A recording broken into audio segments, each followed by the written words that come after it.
أهلا وسهلا بيكم في الحلقة الثانية من بودكاست التصميم يتحدث. معكم حسن محمد من غاوي ديزاين. موضوع حلقتنا النهاردة هنتكلم فيه عن حاجة في غاية الأهمية لأي تصميم ناجح، وهي نقل الرسالة. التصميم مش مجرد شكل أو فكرة عشوائية. التصميم هو عملية توصيل رسالة معينة. يعني كل تصميم بنعمله إحنا بنسعى إننا نوصل فكرة أو إحساس باستخدام عناصر التصميم المختلفة بشكل يتماشى مع الهدف اللي أنا محدده. النهاردة هنغوص معاكم في موضوع الألوان اللي ليها دور كبير جدا في توصيل الرسالة. وكمثال على دلالات الألوان في التصميم، عندنا أول لون هو اللون الأحمر، بيعكس القوة والشغف والطاقة. مثال عليها شركة يوتيوب أو أبليكيشن يوتيوب، واللي بيستخدم الأحمر علشان يجذب الانتباه ويثير الحماس حول الفيديوهات. المثال الثاني هو اللون الأزرق، بيخليك تحس بالاحترافية والثقة والهدوء. مثال عليها شركة سامسونج، اللي بتختار الأزرق عشان يعكس الابتكار والتكنولوجيا الموثوقة. والمثال الثالث اللون الأصفر، يبعث السعادة والتفاؤل والإبداع. مثال سناب شات، اللي بيعتمد على الأصفر عشان يبرز الإبداع والمرح بين المستخدمين.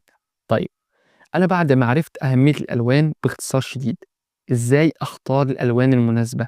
اختيار الألوان مش دايما حاجة عشوائية. لازم تفكر كويس في العناصر اللي هنقولها دلوقتي. العنصر الأول إن أنا أفهم جمهوري. الألوان بتؤثر على المشاعر، فلازم نعرف الجمهور المستهدف عشان أقدر أحدد الألوان المناسبة اللي أنا هستخدمها. لو جمهورك شباب، ممكن تروح للألوان الجريئة زي البرتقالي واللون الأصفر. أما لو كان جمهورك أكبر سنا، فيبقى الأزرق أو الرمادي هم الأنسب ليهم. تاني حاجة معانا هي الألوان والرسالة. لازم الألوان تكون متوافقة مع الرسالة اللي بتقدمها. لو كانت الرسالة مرتبطة بالصحة والسلامة، يفضل استخدام الأخضر أو الأزرق. أما لو عايز تحفز النشاط أو الإبداع، يفضل استخدام الأحمر أو البرتقالي لأنهم هيكونوا مناسبين. تالت حاجة معانا استخدام عجلة الألوان. عجلة الألوان بتساعدك بشكل كبير في اختيار الألوان المتناغمة، زي الألوان المكملة أو المتناغمة مع بعضها لخلق توازن بصري جميل. رابع حاجة معانا اختبار الألوان على منصات مختلفة.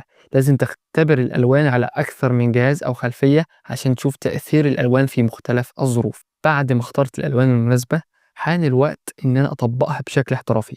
وعشان إحنا نساعدك في الموضوع ده، قدمنا لك كتاب بعنوان The Language of Colors. الكتاب ده هيكون مرجعك في كل حاجة تخص الألوان ودلالاتها. لو أنت بتسمعنا على اليوتيوب، فهتلاقي اللينك في ديسكريبشن الفيديو. ولو أنت بتسمعنا على التليجرام، هتلاقي الرسالة إن شاء الله هتنزل بعد البودكاست مباشرة. الخلاصة، الألوان مش مجرد اختيار عشوائي في التصميم، لكن هي لغة بتوصل لجمهورك وبتحدد فعلا مدى تأثير رسالتك. لازم تختار الألوان بعناية عشان تضمن توصيل الرسالة بشكل مؤثر وواضح. شكرا لاستماعكم في حلقة النهاردة من بودكاست التصميم يتحدث. دمتم مبدعين.